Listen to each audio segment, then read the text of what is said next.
You know what? I think it's one thing to know how to take accountability for your actions, more specifically in relationships and connections with people.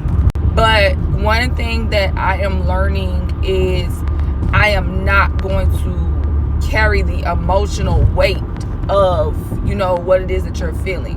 When I take the accountability, that means there's an apology.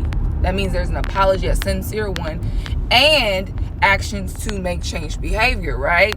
Now, what happens after that, I will not bear the emotional baggage or bear the emotional weight of your feelings, right? And I think what I'm also trying to learn is to not be the emotional regulator in connection, right? I will not make myself responsible for somebody's emotions or somebody's emotional maturity or their emotional response.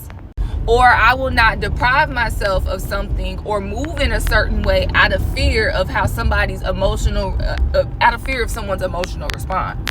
You know how people are like, well, I don't want to ask them because, they're going to be mad. I don't care. That's too much work. That's too much work. It takes entirely too much time, and it's too much work. It's a lot of work to emotionally regulate yourself, to make sure that you're emoting properly, to make sure that you are not walking, talking dysfunctional rabbit, let alone do the work that is required for you to show up in that manner. And you think that I'm paying my therapist to emotionally regulate you? You got me bent. There are so many things that I am willing to do and can do in my healing era, but there are a number of things I absolutely refuse to do.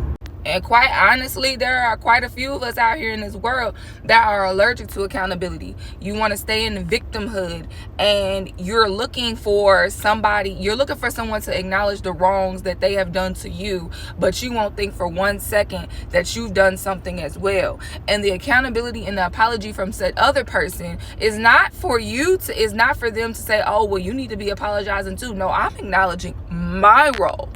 Now, whether or not you do, that is up to you. But I also see who I'm dealing with and what I'm working with. Don't be out here carrying folks' emotional baggage. Don't be out here sitting over here feeling like you have to be the anchor and be a beacon of peace all the time. Man, look, life is hard enough. They better get to know Jesus and meet the eternal peacemaker, the Prince of Peace. Because that ain't me. That's too much weight. Okay, I love you. Bye.